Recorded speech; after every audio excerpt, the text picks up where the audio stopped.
time to start watching the Red Sox. Yeah, honestly, like he's complaining about. What's up with the Red Sox, by the way? They are a World Series team.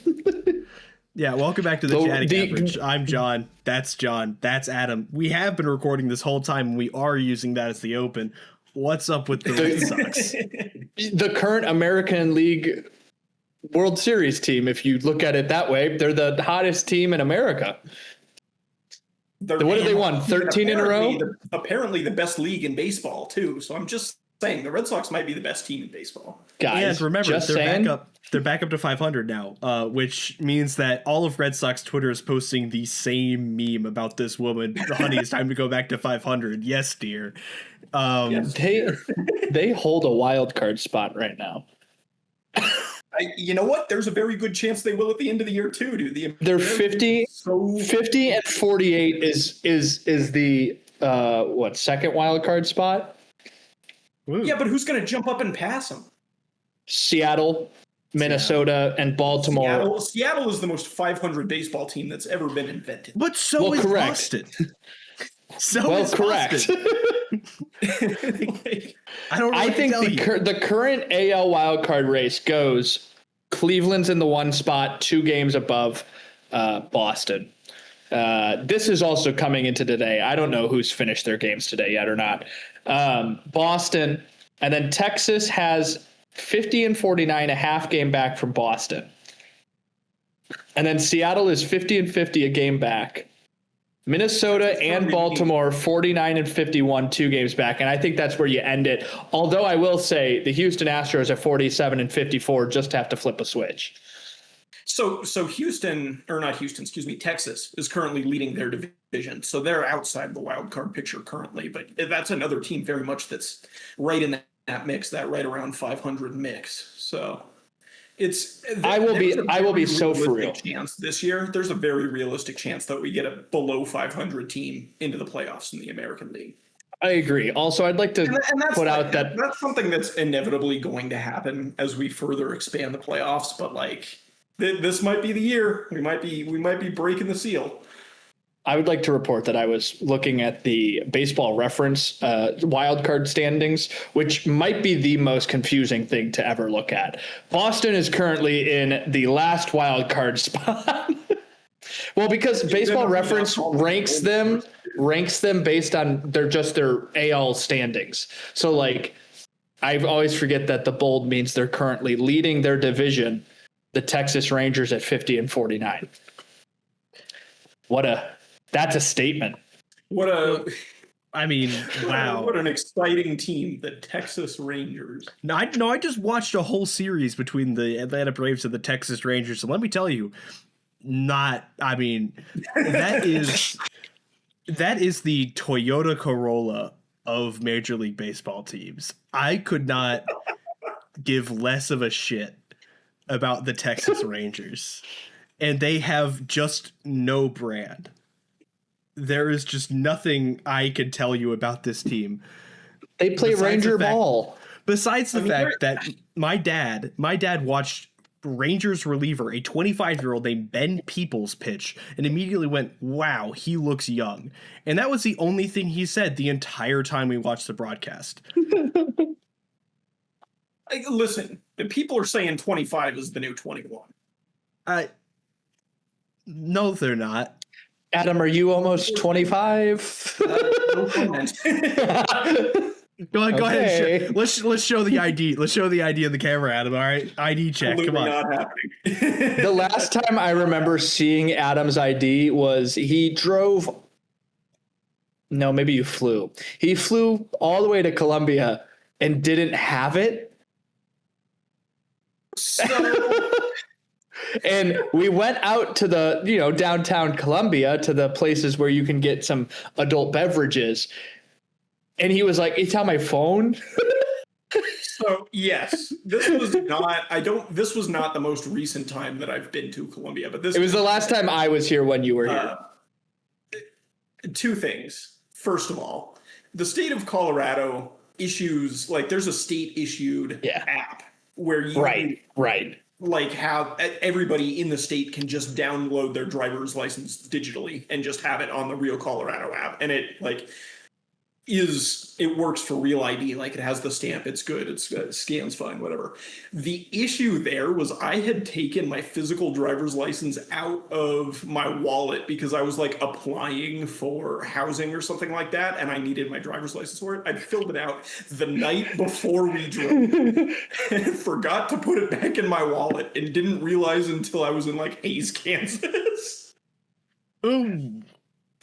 Yeah, which the silver lining there though, A terrible place I was to be. with my parents literally the entire weekend, so I had the people that could vouch for me.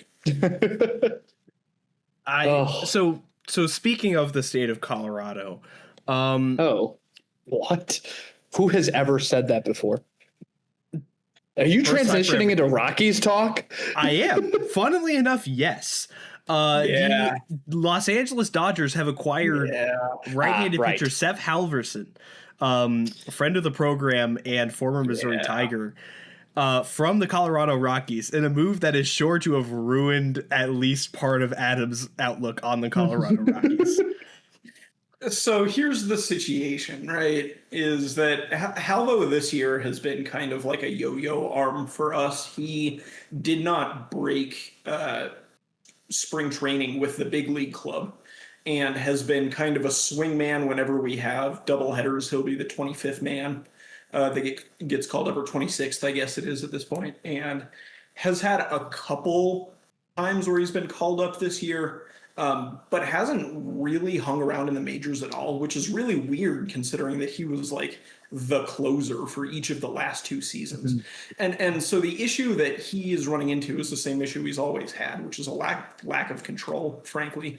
Like there was a great video on Foolish Bailey about maybe his greatest sequence, I think, with the Rockies, which was a 4-pitch sequence in which he threw 98 to the backstop and scared the bejesus out of a batter, and then proceeded to paint the corner 3 times in a row and punch him out without the guy taking his bat off of his shoulder. It was maybe the craziest at bat I have ever seen in my life. But that control issue displayed there obviously has continued to rear its head this season.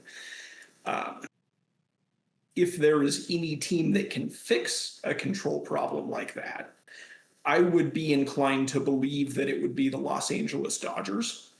And I really feel conflicted about this, right? Because on the one hand, I'm happy for Seth. I think this is a better situation for him. He could turn into a plus major league reliever with the right coaching. And for the Rockies, I'm really upset because we just gave away a guy who could be a plus reliever to our most hated rival. So yeah, that was kind of the thing that immediately struck me, not least of which was just the personal connection to Seth Halverson, but also the Dodgers and the Rockies made a trade. What on earth? Circumstances? Why are we Can we take a step back first? You are Nick Frasso or Landon Vidoric, and you get a freaking call. Hey man, we need. Can you stop by the manager's office? Oh yeah, no problem. Now listen, probably for Nick Frasso, he's not thinking he's getting called up. He's not been in AAA ball for too long. Hey, maybe for Vidoric, who just got sent down to rookie ball instead of being in single A, he thought, oh man, I've been pretty solid these last few games. I'm going to get called back up. I've been traded to where? I have to play for who? Oh no. Enjoy Hartford, buddy. Connecticut? Yeah, that's the double A team, the Hartford Yard Goats. The Yard Goats. Well, he's in rookie ball. Where's the rookie ball league, Adam? Rookie ball. Oh boy, where is rookie ball these days? Probably at the Arizona Complex League. Let me see. So the Colorado Rockies minor league affiliate in single A are the Fresno Grizzlies in Fresno, California. High A is the Spokane Indians in Spokane, Washington. And then double A is Hartford, and then Albuquerque. Noted subject of a Weird Al song. Named after a Simpsons episode. Yeah. So there's a tweet from Mike Petriello, MLB.com writer, about Seth Halverson. That was actually how I first found out about the trade.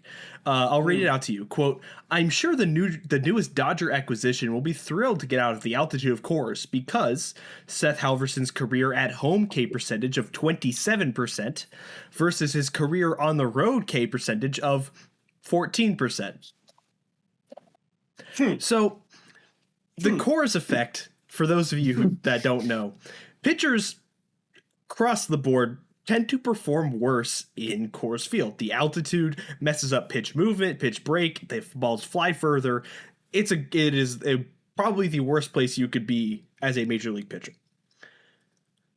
And on that note, many relievers perform better when they on either as a member of the Rockies on road games, or once they get traded from the Rockies and perform better when they don't have to spend half their season in Colorado. Think Brad Hand, Tyler Kinley, Pierce Johnson most recently. And then there's Seth Halverson, a velocity guy with a splitter, if memory serves, who is performing worse when he's away from high altitude. This is the first anti-Coors pitcher ever. And of course, the Rockies got rid of him. And they got rid of him. The Rockies got rid of him. Seth Halverson figured out Coors pitching in a way and was then removed from Coors. Adam, what are your thoughts on your return here? Like, I didn't even bother looking up either of these prospects. I didn't look up prospect rankings. I don't know where they went to college or any of that kind of stuff because. Well, okay, so obviously Nick Frasso, well, one, went to Loyola Marymount. Two, has been in AAA for the last 2 years. Also, he's a pitcher. I don't know if we made that clear. He's got a 4.98 ERA today, 68 games, 121 innings. So you traded for a bullpen guy. So anyway, to finish my thought, what I was going to say was more than caring about this trade from a granular perspective, I'm mostly just upset that my favorite professional baseball team drafted one of my friends, turned him into a major leaguer, and then shipped him off to our most hated rival. Like, that sucks. No matter how you slice it, that sucks. Perfectly engineered to piss Adam Busak off. Yep. Have we considered that is the goal of the Colorado Rockies? Honestly, I've considered it a lot more than I care to admit. In fact, we have Walker Monfort joining us today. Oh man, we would have to put some cursing guardrails on an episode like that. Adam would have to be like we would have to have like a stoplight on where like you'd only be allowed to talk once every like 5 questions because I'd have to have me muzzled like a pit bull. That's the only way you could stop me, I swear to God. Adam, Vidoric was just drafted, or I'd assume he was drafted in like 2025. So, but out of the University of Cincinnati. Here's the fun part about outfielder Landon Vidoric. He's a number 25 prospect in the Dodgers system and a 170. So that's about like 3 in the Rockies system. Right. And somehow still lower than Zach Veen. 170 average, 6 homers, a 643 OPS, over 256 plate appearances in single A. He has struck out 39% of the time in single A. Yeah, that's a guy that will never, ever, ever play Major League Baseball. Zach Veen, by the way, while we're dogging on the guy. Let's talk on Zach Veen. His AAA stats this year. Are you ready for this? Mm-hmm. 314 batting average, 389 OBP, 578 slug. That's good for a 967 OPS. He's got 27 doubles and 16 home runs. Dude, quad A demon. Quad A demon. That guy loves the Pacific Coast League. You know what happened this offseason? This offseason, he gave up weed and put on like 40 pounds of muscle, and is like literally a completely different looking player than he was when he was in the majors last year. So when he gets called back up, like, I think there's a legitimate chance that Zach Mean could stick. I just thought that they would have required him to be into weed. Well, it comes with the territory. It comes with the territory. I just, maybe I'm just misreading the Mile High culture, but I kind of thought that the high part of Mile High meant something a little different. So here's the thing: the brand of Colorado that the Rockies are specifically is very, very much northern Colorado, which is, how much did he say? Mormon. So different values there, as you can imagine. Como se dice Mormon? He knew what he meant. I think he knew what he meant. I knew exactly what you meant. Como se dice? Really weird. I just would have figured that Grand Junction being physically closer to Utah. So, I mean, yeah, we do. Hey, actually, this is before outside of baseball now. Yeah, I would say before we continue this conversation, ladies and gentlemen, friend of the program, Noah Chet, here to join us today. Recently became Mormon, a card-carrying Mormon. That's Brother Chen to you. I think it's Brother Noah. Got him. That's totally fair. I mean.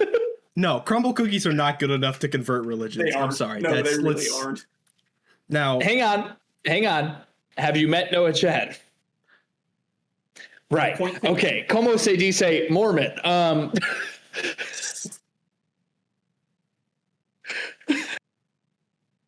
the All-Star break was last week. Guys, we were very wrong. We were very wrong on some of our predictions. So I want to. Yeah. I was the closest one to thinking that Jordan Walker. That was not where I was going with that at all. No. But yeah. So I was right on two things. Let's start with the home run derby. Yeah. Wow. So Jordan Walker might have just put on the most electric home run derby performance ever. While essentially looking like Cody Bellinger the first time we knew who Cody Bellinger was the entire time. Like, hit home run. Walker, by the way, a guy who was like a hair's breadth away from starting the season in AAA. True. A lot of people inside and out of the Cardinals organization thinking that this guy was another high-level prospect busting out, not really part of their future. But after a huge turnaround this season with, just career best numbers, finally becoming that slugger in the middle of an order that St. Louis has been frankly waiting for him to figure out, even when some of his peers haven't, Nolan Gorman. And then he goes out onto the biggest stage, gets booed by the Philadelphia crowd in a swing off against Kyle Schwarber, the preeminent slugger of this generation of baseball players, I'd argue.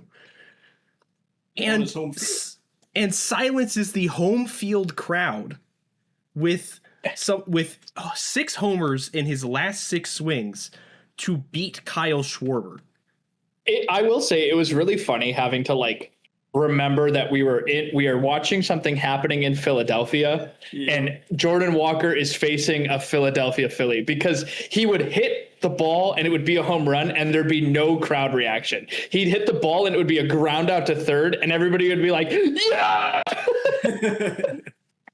Dude, the Philly fans brought it. They were booing the kids in the outfield when they made bad plays. I mean, it was awesome. Now, also, Jordan Walker from Georgia, from the Metro Atlanta area. So I have to imagine he doesn't exactly like the Phillies either. Yeah. Just a kind of an educated guess. But yeah, I mean, Schwarber, if you're not on the Phillies, you probably don't like the Phillies. I won't lie. I would agree with that. Truth nuke.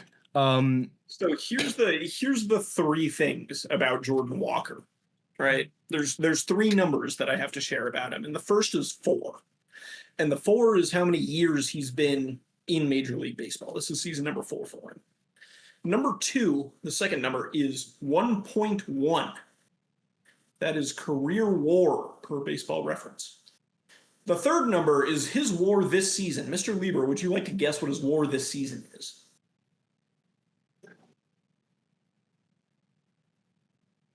You're a little bit low. The answer is 3.7.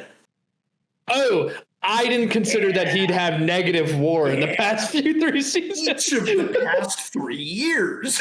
I was going to say, I was trying to think of, I'm like, he's been very good this year. It can't be 1.1. So how does that make any sense? He went from being literally a negative value major leaguer for his entire career, and in the first half of this year has flipped the switch and turned into an all-star. And very good. Very good. Yeah. Guy comes up to the plate. You know, like sometimes guy comes up to the plate, man on first and second, or, whatever. Men on. And you're kind of like, whatever. Ha-Seong-Kim. Hopefully we get him out. Ha-Seong-Kim. Yes, Ha-Seong-Kim. And, like Jordan Walker comes up to the plate and you're watching the Cardinals and you're like, yeah, they're going to score here. They're going to score here because he's going to put the ball somewhere. He's been very good. And since the All-Star break, he has 3 hits. And my worry is that I think out of everyone who participated in the home run derby, his swing was the most different. He was standing fully upright and his feet together to hit home runs at the derby. I don't believe in that narrative, dude. It's a derby, whatever. Let the guys have fun. Like that's fine. I don't care. Do it. Don't believe in the narrative that it ruins people's swings. Like that's just not something I'm gonna choose to agree with. But the annoying part is that that the players do believe it. The fact that the players do believe it. Players believe a lot of dumb things. Players believe a lot. Let's check the last time Bryce Harper willingly ingested pasteurized dairy. Just something to consider, guys. Something to think about. Much to consider. Also, to the point of the actual All-Star game. Remember when we all said that that the National League was going to just boat race the AL and that they had a lot of talent. But I remarked that if there was any National League manager that could somehow bungle this game for the National League, it was one Dave Roberts. I would like to direct you guys to the fact that the National League lost and that Miguel Vargas hit a homer. Are we serious? How is Cody Bellinger the MVP? I don't know. 2 runs. He had 3 at-bats and did one thing? Yep. Miguel Vargas 1 for 2, an RBI. So, but how could he be the MVP? The game was already over by the time that Vargas hit the home run. Like the game was. We're considering, dude. So give it to one of the pitchers. Like we're considering garbage time stats in the All-Star game. It's the All-Star game. This is the pinnacle. This is the pinnacle of baseball. Okay, listen. Get Justin Robleski in there. Baseball has fundamentally, I think, the opposite problem of NFL, NBA, NHL when it comes to these all-star game type events, because in basketball, in football, for example, guys just don't really play defense because they don't want to get hurt. Right. In baseball, it's the opposite. Guys just don't really play offense because they don't want to get hurt. So you have pitchers out there just absolutely shoving for Twirling. yeah, for basically the duration of the game, and it's whichever team can manage to scrape a run across first ends up winning. Like that's how the All-Star game goes every year. And it's always cool too because like you just kind of get to see like some starter go out there for 1 inning, and the guy who normally throws like 94 on his fastball is just twirling 99 every pitch. Yeah. Like they don't take anything off, dude. They are showing out. But it's also like it's hard to take off unless you're in a baseball game. Dude, what did he have? Like 38 innings scoreless streak, and then he comes into the All-Star game and he goes, "Here's 3." Like a dog, dude. It was horrible. Yeah, not very good. Not very good. I'll tell you what, though, Christopher Sanchez coming off of a snub last year, coming out his home ballpark, really wanting to change the narrative on him, should have been an all-star last year. Would Zach Wheeler? Good question. Good question for you guys. Would Zach Wheeler have not given up 3 1 runs? If I speak, if I speak, they will come and kill me. If I speak, I am in big trouble. Also, one of my favorite things is looking at the box score and just seeing how many players are substituting in for each other. Like you went Shea Langoliers, Dylan Dingler, Adley Rutschman for AL catchers. You went at third base, Max Muncy to Sal Stewart for the NL. Left fielders, Juan Soto, Corbin Carroll, and Jordan Walker, who, to my knowledge, has mostly played right field. Of course, starting second baseman for the AL, Ernie Clement, 0 for 2. Let's think about that one. Think about that one. Let's consider also Junior Caminero almost went on the IL during the All-Star game. Thank you, Junior Caminero, for getting injured so that Miguel Vargas could play more than one at bat. Who hit him again? Oh God, it was Thank you, Edward. No, it was Riley O'Brien. It was the stupidest pick on the planet for a replacement bullpen guy. Foster Griffin. Hey man, future trade prospect. He's gonna end up being like a top 3 arm traded this year. Correct. Because everyone's gonna assume that people are gonna get dealt behind Tarek Skubal, and no one's gonna go because Skubal's gonna set the market so high that no other team is going to be willing to overpay to get the next best pitcher, which is like Sonny Gray. Also, the Sox. So set the line here. Set the line. This is the question for every trade deadline. How many pitchers that are moved at the deadline make a postseason start? 2. 2? That's the line. Line's at 2. Because bad line. Somehow, in my heart, I know that we just set a terrible line, but I'm not willing to change it. No, trust. Tarek Skubal is one of them. The over personally. Tarek Skubal is one of them. Sonny Gray isn't getting traded. Who else? Or he's not. I will tell you somebody who may get traded if I don't know. We can stay on pitchers a little bit longer. Ooh, if he speaks. I have an article that we can go through of 12 trade targets. Okay. Guys who will probably be traded. Before we do that, I'll please my news here, which is that sources are saying that there's a certain catcher who may be made available on the trade market this year. A certain catcher, perhaps from the Baltimore Orioles. I would say Adley Rutschman. Yeah, I think that they should. Yeah, I guess with Basayo kind of just right there. Yeah.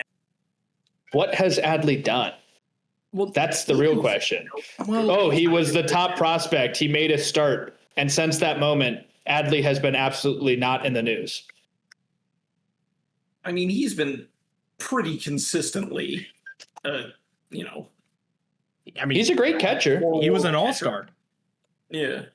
This year. 3-time all-star at this point. And he's basically pacing out to 18 WAR by the end of the season, 17 WAR in his career by the end of the season in year 4. Like, that's pretty good. Yeah, I mean, I agree. 1.8 WAR this season, 114 OPS plus, 764 OPS. Only season where he wasn't named an All-Star was last season. And he's gone up almost 25, exactly 25 points OPS plus. He also only played 90 games last year. Right. Yeah. But it is roughly in line with his OPS plus from the season prior, where he did also place in the All-Star team. So what Adley Rutschman is right now is what we knew Adley Rutschman would be. As a major leaguer, maybe not as a prospect, but he's been relatively consistent, not counting last year. Even so, he just went on the IL today with left wrist inflammation. Does that scare people off? I think that should scare people off. In the last 2 seasons, he missed 72 games last year. Right. He's played 67 games this year, and we're at the 100 mark. And he's on the IL again. Yeah. I think when you look at trading for him, the issue is, are we getting a guy who's going to actually play? And also, if you have Adley Rutschman on your team, you want him to play every day, if he's going to DH a day or not. But in his 2 best seasons, he's won 154 games, 148. That's where he needs to be. Yeah, agree. He at his best is an engine for most major league offenses, I think. And I wouldn't be surprised to see him go to another platoon situation. I know that it's weird talking that he's coming out of one with Baltimore right now with Basayo, but I wouldn't be surprised to see him go kind of to a catching platoon situation where he can mix in a few more games DHing, mix in a little bit more rest, frankly. Yeah. Correct. So yeah, okay. 12th, yeah. Shall we go through this trade? How do we want to do this? Do we want to say where we think this person could get traded? Yeah. Sure. I guess just kind of look at the standings is probably the easiest way to know the teams that will be buying. Number 1, we've got 2 here from the Washington Nationals, because Adam, unfortunately, the dream that we've had for the last few years, the Nationals will not keep a squad together and actually try to win baseball games. CJ Abrams, who's under club control until 2028, or if you're really wondering, is under club control at the casino until 2028, and then Foster Griffin.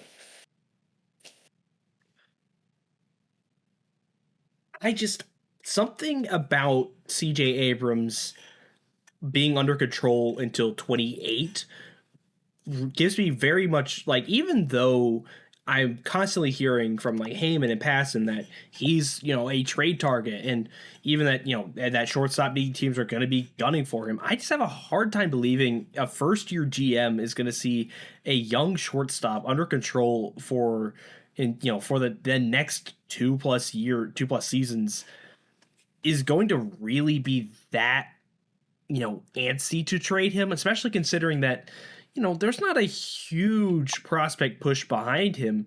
Correct. To make that move to shortstop. I mean, I think Abrams and Wood are 2 guys that very much could be, and Dylan Cruz to an extent as well, are 3 guys that could be on the next good Nationals team.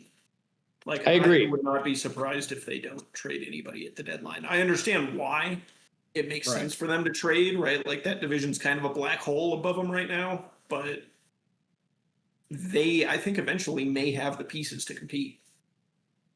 Part of me wonders then, it would have to be a pretty sizable package to ride Abrams away, and I think it would have to include a shortstop prospect, which is why, and it kind of shocks me to say this, I do think I agree with the pundits that the Braves could be front runners in that market.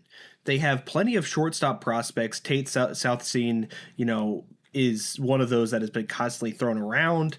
John Heel maybe as well, but I would say Tate would be more likely. They're just a glut of prospect talent. Eric Hartman has been probably the best prospect in, at least at his level with Rome, but possibly in the entirety of affiliated ball as an outfielder. So they have pieces to move. And right now the shortstop position, at least in Atlanta, is held up by an outgoing Ha-Seong Kim, Mauricio Dubon, who we know could play shortstop or outfield or really anywhere else they need him, could very easily slide over to left field. And then, Jorge Mateo, who I think you're more than willing, if you bring in CJ Abrams, to cede Jorge Mateo or even Jim Jarvis's playing time for an established major league shortstop, which is something that they can't really say they've had since arguably Dansby Swanson. So I think the Braves could do it. In the most recent times that you've heard from Alex Anthopoulos, he said that he wants an impact bat. Or starting pitcher help, which, yeah, everyone does. So part of me just feels like it's the holdup here is that the Nationals are going to be less willing to trade than teams are going to be willing to give. I agree. I don't think CJ Abrams gets traded, but I do think Foster Griffin does. Oh, yeah, 1,000%. I agree with both of those, yeah. I think Foster Griffin, at this point. Obviously there's some pretty obvious options. I mean, everybody needs a starter coming into the end of the season. I honestly think that the Red Sox are going to be big deadline buyers because of this trend, because of whatever they are right now. And right. W13, but at the same time, they are 2 games out of the second wild card spot. They're not just barely hanging on to that third spot. I would think that the Red Sox could go after him. Cleveland probably needs a starter. Yankees are definitely going to grab a starter. Yeah. It's the Yankees. I wonder if the Mariners make a move. It's been a weird year again for Seattle starting pitching. Do you think that instead of trying to plug a hole with an addition, they just hope that one of their pitchers makes a turn? Yeah, because other than the fact, but I just, how old is Foster Griffin? 31. I feel like you're not trading for Foster Griffin to get rid of him after this season. I don't know. I feel like I don't think of Foster Griffin, although he is, as a 1-year rental. I feel like you're wanting to re-sign him. And then I think when you look at that for the Mariners, it's well, we're already running a 6-man rotation. We're not going to run a 7-man rotation. So Foster Griffin turns 31 in a week. Yeah. Yeah. So my thought here is our clear buyers are your division leaders. So Dodgers, Braves, Cubs, Phillies, Yankees, Rays, Brewers, Red Sox even have started to put themselves in that conversation, and teams that need a starting pitcher there. Basically anyone who's in the market for Skubal is in the market for Griffin because only one of them is going to be able to get Skubal. So Dodgers, Braves, maybe even Phillies, Cubs, Brewers, Rays. And I mean, the Cubs just got Aaron Savali, so we know that they are buying. Not that Aaron Savali is necessarily any sort of scale tipping move, but they just went out to get someone. He's had a decent season when he's been healthy, but it is at least a sign from that front office with Jed Hoyer to be like, okay, look, we are bringing people in. How do we feel about the likelihood that Joe Ryan gets moved? I think he gets moved. I do too. I think it's not even the fact that the Twins are only 2 games off of 500, but I think it's more the fact that it's they traded everybody else last year. Yeah. And they held on to Joe Ryan. And I just don't think, I think it's time to trade him. It's time to trade him. Yeah. He's not going to be Twins fans, listen, he's not going to be there when this window reopens for you guys. the next time you're capable of winning one playoff game in the next 32 years or whatever the streak was, like there's a small chance he will retire before they're back in the playoffs. So I think it's time to trade him. Go get something back. Like, you've got some solid hands or solid guys out there. Start putting together a really young team. It works in the division. The division doesn't compete. Like, there's no competition in the division. The White Sox are young and fun, and they're leading it. Like, I don't know. I don't know why you wouldn't trade him and get a prospect haul back. Right. Especially when he is signed through the end of this season with a mutual option next season, which means that he's not, no one ever picks up mutual options, which means he's a free agent. You would have to, I don't think he resigns. He would have done it already. What this move reminds me of, like, not necessarily to the specifics, but the feeling is how long it took the Rockies to trade Ryan McMahon.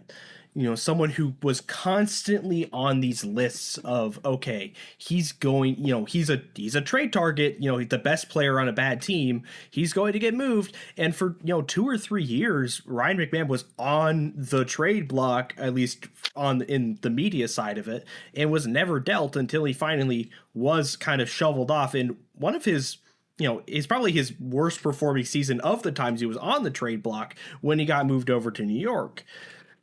In the same way, I think Joe Ryan has had some really fantastic seasons recently, and this is, no bad season by any stretch. He's at 2.8 WAR, but you have to wonder why they didn't move him last season. Yeah, I don't know why they didn't move him last season. My question to you guys would be on Joe Ryan would be, if you're the Twins, why don't you trade him before Skubal? Set the market.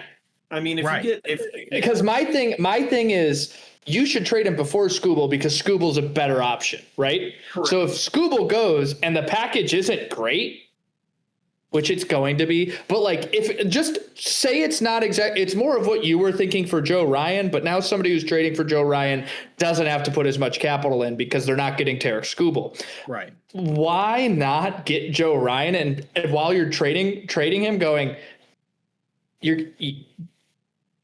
they wouldn't even take that for Skubal. Well, we need a little more, like run the market up on Skubal yourself and take more from a different team. That's what I would do if you're the Twins. Right. Which honestly, the Twins we know that they're probably not going to pursue a bat. They have one of the best offenses in the major leagues, even this season. And this is, a really, it reminds me of the White Sox a little bit, a young team. Luke Keishel, Brooks Lee, Austin Martin. Don't say his name. Ryan Kredler. So, Royce Lewis. These are players that he said the name. Are at least younger. Royce Lewis is the Chris Bryant of the American League. Ryan Jeffers, even only at 29, he's been fantastic as a catcher. You really don't need a bat right this second, and you're obviously not going to rent a bat using Joe Ryan. Not for this. But no. Take your prospects. Bring your prospects. Right. But I don't want major league talent for them. When I say that this bullpen has been atrocious, this bullpen has been atrocious. And maybe you try to move for some controllable relief arms. I think that if you're a team that's trying to trade for Joe Ryan, you're gonna be okay with trading a reliever to get him. So I do think that you possibly see teams like the Rays in on Joe Ryan. If they get cold feet for dealing within the AL, maybe you look at somewhere like Milwaukee, a team that we know is more than willing to tinker around with pitchers. If the Brewers pitching lab got a hold of Joe Ryan, I don't want to know what would happen. But I mean, you figured it out in Minnesota. Who does that? Also, maybe it's just the fact that he is Joe Ryan, but God, I could just totally see him clean shaven in Yankees pinstripes. Like, it just it is a mental image that is very easy for me. No doubt in my mind, if he gets traded at this deadline, it's to the Dodgers or the Yankees. That's who Joe Ryan goes to. Right. He's not getting. It's which one doesn't get Scooble? Okay, that's where he's going. What would happen if the same team got both of them? We wouldn't have a season next year. We're not having one. Well, anyway. so arguably, yeah. I don't want to burst your bubble, man. There's a lockout. It's going to happen. Anyway.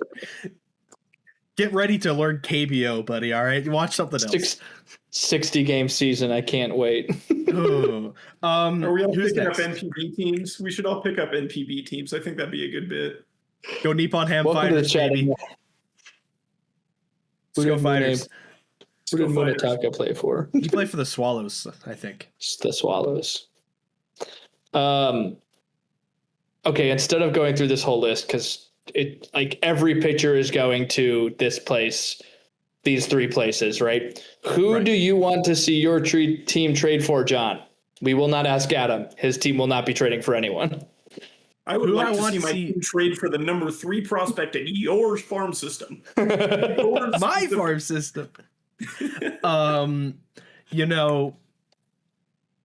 think this one is kind of a bit of a soft toss answer. A starting pitcher is immediately in my mind, because it's just the burn ward over there. Just everyone's getting hurt.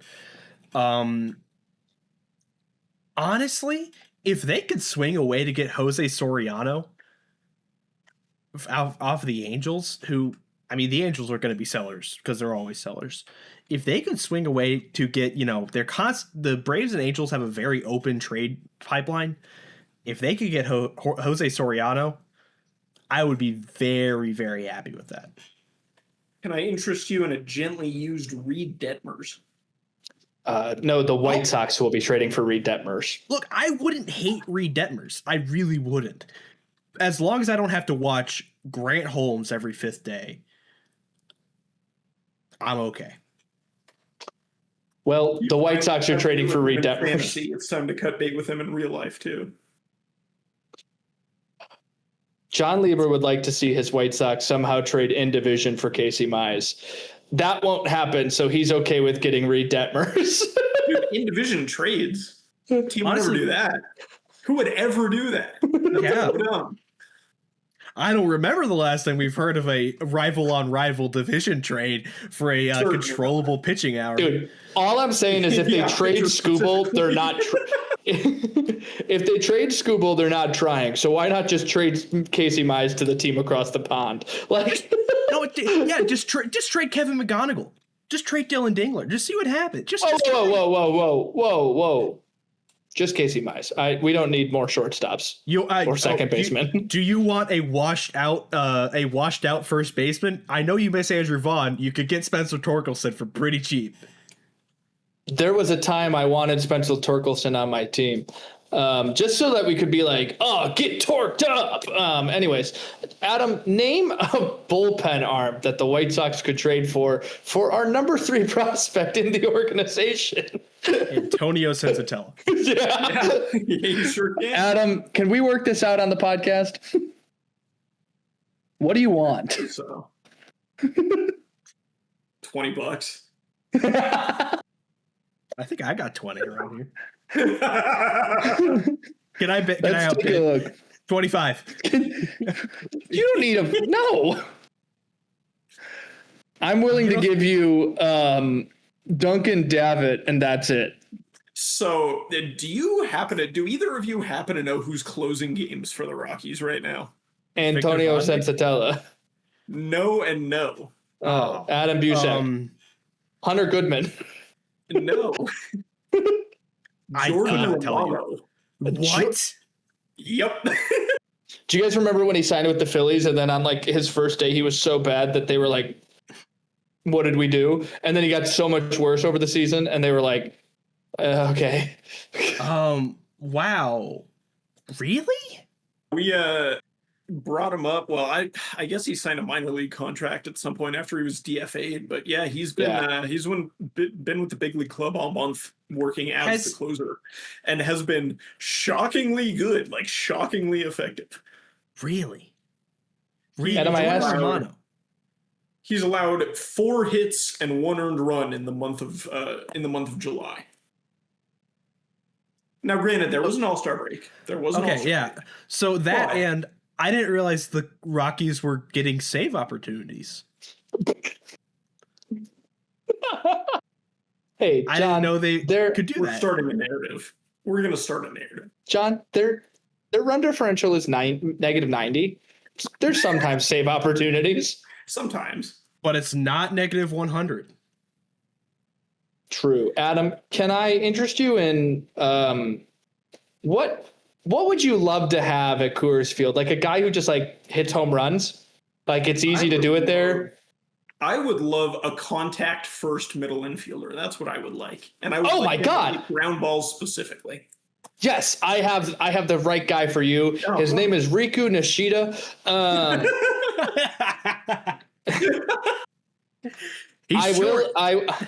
I will tell you, he is a second baseman. I will also tell you, he hits for contact. Everyone on the White Sox is a second baseman who hits for contact. All right, correct. We built a whole boat out of those. The whole boat is built out of second baseman. A whole team of Otto Lopez's. All right, let's get on with it. We like them though. We like those second basemen. Whole team of Luis Ariz is over here. Like, let's pick a different. I really love watching the White Sox because I get Luis Ariz at second base, Luis Ariz at third base, Luis Ariz in left field, Luis Ariz in right field, Tristan Peters in center field, which is Luis Ariz. He's hitting above 500 or 300. Hey. The weekly check-in on Tristan Peters' stats. Fuck. He's hitting 293. 344 OBP. That's called regression to the mean. He has 6 home runs. Ladies and gentlemen, John, what is the Immaculate Grid? 3x3 grid. 3 rows, 3 columns, 9 intersections for you to place players on that match up with the team or stat or award or whatever it is that the intersection covers. The 9 squares on the grid are for the columns, the Cleveland Guardians, the Minnesota Twins, and All-Star. And for the rows, the Texas Rangers, the New York Metropolitans, and the Chicago Cubs. Yes. I have a Texas Guardian. Shin Shu Chu. Okay. I have a Guardian Met. Okay. Xavier Curry. I have a Twin Cub. Okay. Billy Hamilton. Okay. I have a Ranger twin. Okay. Braves legend Robbie Grossman. I think Robbie Grossman could be used as blank legend for like half the league. Do we need a Guardian Cub? No. Yes. Okay. Give a twin Met. Do we still need a twin Met? We do need a twin Met. Eduardo Nunez. Guardian Cub. Give me Phil Maton. Nice. We need the entire All-Star.